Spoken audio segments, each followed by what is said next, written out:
ഉച്ചയുറക്കമൊക്കെ കഴിഞ്ഞ് ഒരു 4 മണി പരുവത്തിന് എണീറ്റു. കിച്ചണിൽ വന്നപ്പോൾ അമ്മ പിള്ളേർക്കുള്ള അമൃതമൊക്കെ കാച്ചി വെച്ചിട്ടുണ്ടായിരുന്നു. രണ്ടുപേരും നല്ല ഉറക്കം. തുടരും മൂവി കാണാനായിട്ട് വൈകുന്നേരം 6 മണിക്കത്തെ ഷോയ്ക്ക് ടിക്കറ്റ് ബുക്ക് ചെയ്തിട്ടുണ്ട്. ഇവിടെ എങ്ങും കിട്ടാനില്ലാത്തത് കൊണ്ട് പരവൂരിലുള്ള അശോക് സിനി ഹൗസിലാണ് കേട്ടോ ബുക്ക് ചെയ്തേക്കുന്നത്. കൊച്ചുപ്പയ്ക്ക് അങ്ങനെ തിയേറ്ററിലൊന്നും വന്ന് പടം കാണുന്നത് ഇഷ്ടമല്ല. മിനിയാന്റിയും കണ്ണമ്മോനും വരുന്നുണ്ട്. പിന്നെ പവിഴനും ഫാമിലിയും ഉണ്ട്. കട്ടൻ തണുക്കുമ്പോഴേക്ക് നിലുവിനെ വീട്ടിൽ കൊണ്ടാക്കണം. അങ്ങോട്ട് ചെന്നപ്പോഴേക്ക് ലില്ലിയംച്ചി അവിടെ ഇല്ല. സേറമോളുടെ വീട്ടിന്റെ അടുത്ത് കസരയിട്ട് കാറ്റും കൊണ്ടിരിപ്പുണ്ട്. അങ്ങനെ നിലുവിനെ കൊണ്ട് ലില്ലിയംച്ചിന്റെ മടിയിലങ്ങ് ഇരുത്തി കൊടുത്തു. ഇനി അമൃതവും കുടിച്ച് സേറമോളുമായിട്ട് കളിച്ച് അവിടെ അങ്ങ് ഇരുന്നോളൂ. സിനിമയൊന്നും അവനങ്ങനെ ഇരുന്ന് കാണത്തില്ല. കിടന്ന് ബഹളം വെച്ചാൽ നമ്മളെക്കാളും ബുദ്ധിമുട്ട് നമ്മുടെ അടുത്തിരിക്കുന്നവർക്ക് ഉണ്ടാവും. കട്ടനും കുടിച്ച് റെഡിയായി ഞങ്ങളതേ പവിഴന്റെ അങ്ങ് വന്നു. കൊച്ചുപ്പ എന്ന് പറഞ്ഞത് പപ്പയുടെ അനിയനും പവിഴം എന്ന് പറഞ്ഞത് പപ്പയുടെ കസനുമാണ് കേട്ടോ. പവിഴ ചാച്ചാന്നൊക്കെ ഞാൻ വിളിക്കുന്നത് എനിക്ക് ഓർമ്മയുണ്ട്. പക്ഷേ എങ്ങനെയോ ഞങ്ങൾ ഇപ്പൊ അങ്ങ് ക്ലോസ് ആയിട്ട് ഒരു മച്ചാ ബന്ധത്തിലാണ് പോകുന്നത്. ഇപ്പൊ ഞാൻ ഇടയെ വഴുതാന്നൊക്കെയാണ് വിളിക്കുന്നത്. അലൻ സിസിജിയിലുണ്ട്. അവിടെ അലനെയും കൂടെ കൂട്ടിയിട്ട് വേണം പോവാൻ. അതുകൊണ്ടാണ് ഞാൻ ഒരു കട്ടൻ ഇട്ടത്. പിന്നെ അങ്ങോട്ട് പൊഴിക്കര വരെ കടലും കായലും ഒന്നിക്കുന്നിടം വരെ ഓഫ് റോഡാ. കുത്തിപ്പൊളിച്ചിട്ടേക്കുവാ റോഡ്.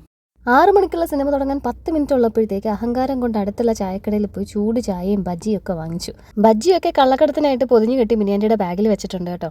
നാടകം തുടങ്ങുന്നതിന് മുമ്പ് കേൾക്കുന്ന ബെല്ല് പോലൊരു സൗണ്ട് കേട്ടപ്പോഴേക്ക് ചായയായിട്ട് ഓടി അങ്ങ് തിയേറ്ററിൽ കയറി. പടം ഒരു രക്ഷയില്ല. ഓജസ്സും തേജസ്സും ഉള്ള പഴയ സണ്ണിയെ നമുക്ക് തിരിച്ചു കിട്ടിയിരിക്കുന്നു എന്ന് പറയാം. ഞാനിപ്പോൾ ചെല്ലുന്നത് ഏതെങ്കിലും ഒരു യൂട്യൂബ് ഷോർട്സിൽ പതിയാനുള്ള ഒരു ചിത്രത്തിലേക്കല്ല. ഇനി അടുത്ത പരിപാടി എവിടെ എങ്ങനെ ഒപ്പിക്കാം എന്നുള്ളൊരു ഡിസ്കഷനിലേക്കാണ്. വീട്ടിലെത്തിയപ്പോഴേക്ക് അമ്മ ചപ്പാത്തി ചെയ്ത് വെച്ചിട്ടുണ്ടായിരുന്നു കേട്ടോ. ഉച്ചക്കത്തെ ബീഫ് കറി ബാക്കിയുള്ളതും കൂട്ടി ഡിന്നറൊക്കെ കഴിഞ്ഞു. പിന്നെ ഇത്തിരി ചില്ലൗട്ട്.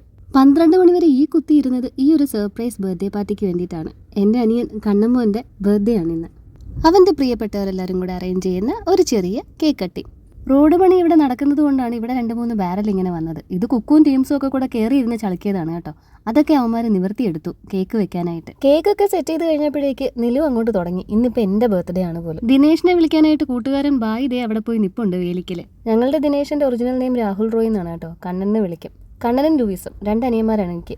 2 അല്ല, ഈ നിൽക്കുന്നതൊക്കെ എൻ്റെ അനിയന്മാർ തന്നെയാണ്. ഇവന്മാരുടെ കൂട്ടത്തിൽ ആരുടെ ബർത്ത്ഡേ വന്നാലും ഇങ്ങനെ ഒരു കേക്ക് കട്ടിംഗ് ഒക്കെ ഉള്ളതാണ്. മിനിയാന്റിയും ഷിബുവും ഒക്കെ എത്തി കേക്ക് കട്ട് ചെയ്തു.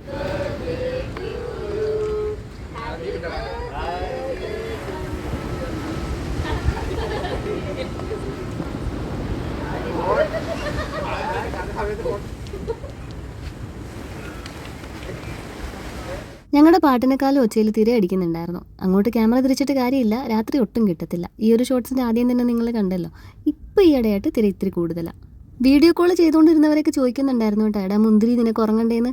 നിലൂനെ ഇവരെല്ലാവരും മുന്തിരി എന്നാണ് വിളിക്കുന്നത്. അവൻ ഇപ്പോഴെങ്ങും ഉറങ്ങത്തില്ല. ഞാനും അലനും ഒക്കെ കിടന്ന് വീട്ടിലെ ഫുൾ ലൈറ്റ് ഓഫ് ചെയ്താലേ അവൻ ഉറങ്ങത്തുള്ളൂ. അങ്ങനത്തെ എല്ലാവർക്കും ടാറ്റയൊക്കെ പറഞ്ഞ് കേക്കും കഴിച്ച് വീട്ടിലേക്ക്. And that was the end of A beautiful evening. നമുക്കിനി അടുത്ത വീഡിയോയിൽ കാണാം. ബൈ.